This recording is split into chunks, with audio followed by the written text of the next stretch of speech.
A Vatican delegation is due to appear before a United Nations committee in Geneva. It's expected to answer accusations of covering up child sex abuse cases.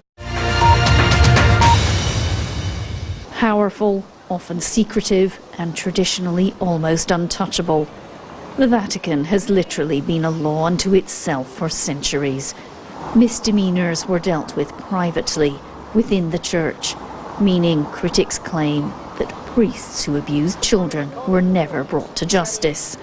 And despite many documented cases of the abuse of children by Catholic clergy, the Vatican itself admits it knows of at least 4,000 cases. Rome has never, until today, had to answer publicly for its actions. Survivors of abuse have travelled to Geneva to watch and listen.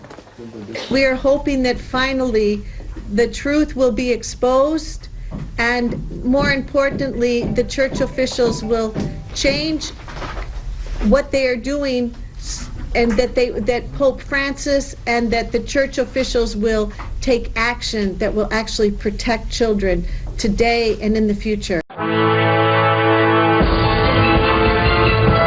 I think it's time for the church to stop this secrecy. I believe the church puts too much its reputation before the victims and the pain of this abuse that we carry. So that's why I was so excited when I heard about this final meeting between the Vatican representatives and the UN. But a Vatican spokesman said church sex abuse crimes committed around the world must be dealt with by authorities in individual countries. Some of the questions that are proposed for the discussion are about specific cases in different lands.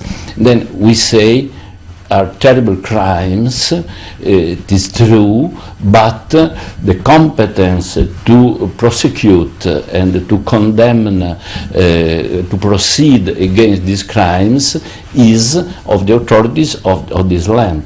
The Church acknowledges more than 4,000 cases of sexual abuse. Last month, the Pope announced that a Vatican commission would be set up to combat abuse by priests. The UN committee will issue its final observations and non-binding recommendations on the 5th of February. Well, charges of sexual abuse have dogged the Catholic Church for more than a decade. Scandals have erupted in at least 19 countries, with the US and Ireland reporting the most claims.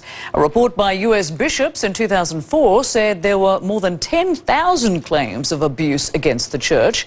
That report identified more than 5,700 priests accused of abuse, with some of the cases dating back to the 1950s. Over the last 20 years, the Church has paid more than $2 billion in abuse-related costs and damages.